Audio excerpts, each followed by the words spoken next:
it was kind of nice just to be out there inside the ropes competing. You know, it's one of my favorite things in the world to do, and so I was fortunate to be able to come out here and do it again today. Right here, Mark on 4. Scottie, we've come to know you as a pretty unflappable person out here, not affected by a lot of stuff. Can you describe how rattled you were when you were, and you just referenced, you know, being in a jail cell and whatnot? Just describe that mindset and how surreal that was for you. Yeah, I was pretty rattled, to say the least. You know, the officer that took me to the jail was very kind. He was great. You know, we had a nice chat in the car that kind of helped calm me down. And I was sitting there waiting to kind of go in. I asked him, I was like, hey, excuse me, can you just come hang out with me for a few minutes so I can calm down? And you know, I was never, you know, angry. I was just in shock, and I think my body was just, I was shaking the whole time. I was shaking for like an hour. It was definitely a new feeling for me. And he came out and we had a nice chat, and then the officers inside the jail were tremendous. A couple of them made some jokes, I think, when they figured out, you know, who I was and what happened and, you know, how I ended up there. You know, they, this one older officer looked at me as I was doing like my fingerprints or whatever, and he looks at me and he goes, so do you want the full experience today? And I kind of looked at him and I was like, I don't know how to answer that. And he's like, come on, man, you want a sandwich? And I was like, sure, I'll take a sandwich. I hadn't eaten breakfast yet. And so, I mean, they were really kind. I'm grateful to have, I'm grateful that we have, you know, such strong police, and, you know, there are protectors out there. And, you know, like I said, we just got into a chaotic situation this morning. That's really all it was. Mike 6, Jim. Thanks. Scottie, in terms of the ability to compartmentalize, how difficult was that challenge for you today once you got on the course?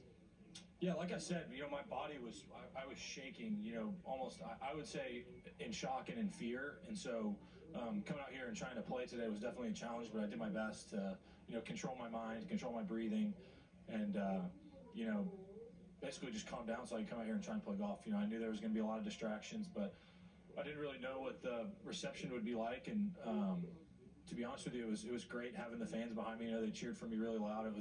I felt like they were really glad to have me out competing today, and you know, it was a nice day to come out here and compete. Over to Doug on 5. Is there any concern? I mean, it's been a huge rush from, you know, 6 o'clock this morning, that when you have the afternoon and you have the night to kind of process this, how it'll affect you going into the weekend?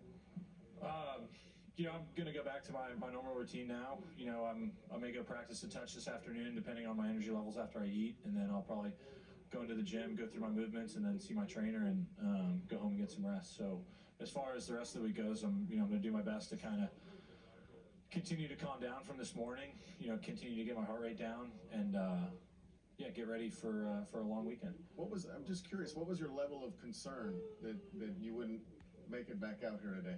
What was going through your head? I mean, I didn't really know. I was just so confused at what was happening at the time that, you know, I didn't know what time it was. I didn't know what was going on. But when I was sitting in like the holding cell or whatever, there was a TV there, and I could see myself on the TV on ESPN, and it was Get Up was on, and so in the corner it showed the time, and it said they were delayed, and I was kind of thinking about my tee time. I was like, well, maybe, you know, I could be able to get out. You know, the officers downstairs had. You know, they were discussing how long it was going to take me to get released. You know, obviously you have to go through all the due process and everything. And, you know, I was able to kind of see a bit of the TV, and, you know, then I laid down, and then I started to stretch a little bit once I got my heart rate down a little bit. Up to Mike 16. Scottie, did it ever cross your mind with you shaking and stuff that voluntarily not playing today and maybe going home, yeah, did that ever cross your mind? Not really, no. Did any members of your team tell you anything today to like calm you down, just kind of reset before you went out? Yeah, like I said, I was in shock, and so I was shaking, and it took me a little while, you know, in the car on the way over here to kind of calm down. But my manager was in the car, and two gentlemen from the club were in the car with me, and yeah, we were able to talk, have a nice chat. You know, they were. I mean, I'm not really going to get into the details of that either, but yeah, I was able to have a nice chat there. I got here, gave my mom and dad a hug. You know, my coach Randy was there, Blake was there. You know, my whole team was there for me. You know, in a moment where I really needed them, especially to, like I said, I was in such shock at what was happening that I think, you know, I didn't stop shaking for a while, just because it was a chaotic situation. And yeah, my team, I leaned on them pretty heavily this morning to kind of get me into the right frame of mind to where I could go out and play. Right back here to Mike 14. Scottie, with your ability to focus on the course, was it actually a relief that you had a round to play?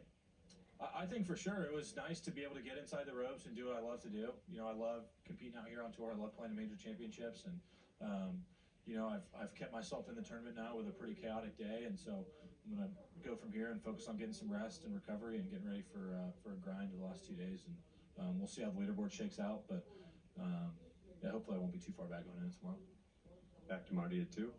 Imagine the last thing you thought you'd be doing this morning was sitting in the back of a cop car cuffed. Within the shock and the fear and the confusion of that moment, what do you recall were some of the things that were spinning and racing through your mind? I was just really confused. I was doing my best to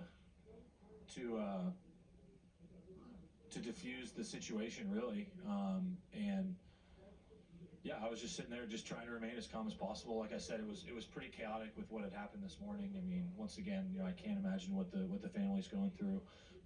But like I said, I was doing my best to diffuse whatever was going on, and so I was just sitting there in the back of the car, just listening to the police officer as, you know, he's trying to figure out who I am, figure out my name. They were trying to find me in the system, but there was something wrong with going across state lines with the social security number and stuff like that. So it was all around. It was a very, very confusing and chaotic situation, but you know, I did my best to just follow instructions and do as I was told as I was sitting there handcuffed. Up to Mike 18. Scottie, did you ever say it to someone this morning, like, I'm Scottie Scheffler? No. When they got me out of the car, like I said, it was very chaotic, and you know, I said, I'm sorry, I'm just trying to get to my tee time, and outside of that, things, you know, escalated from there. I did, you know, numerous apologies and whatever, but like I said, it was chaotic. It's dark, it's raining, you know, there's a lot of stuff going on. They just had an accident. I didn't know what had happened at the time, other than there was an accident. I didn't know that it was fatal, and yeah, like I said, my heart goes out to the family, but no, at no point did I try to name drop myself to diffuse the situation. I just tried to remain as calm as possible and you know, just follow instructions.